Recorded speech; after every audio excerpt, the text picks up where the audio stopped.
ఈరోజు నేను అద్భుతమైన విషయాన్ని మీకు చెప్పదలుచుకున్నాను. అది ఎలాగంటే, మీ సమయంలో మీరు దీన్ని నేర్చుకోవడం వల్ల 100 రెట్లు మీకు తెలియకుండా రీఛార్జ్ అవుతారండి. So recharge yourself, know your self.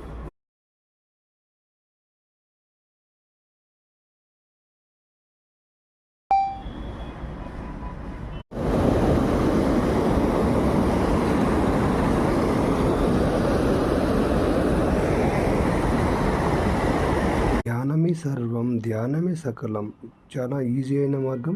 సుఖంగా కూర్చోవడం, హాయిగా శ్వాసను గమనించడం, అంతే ధ్యానం అంటే. ధ్యానమే అన్నిటికన్నా ముఖ్యమైన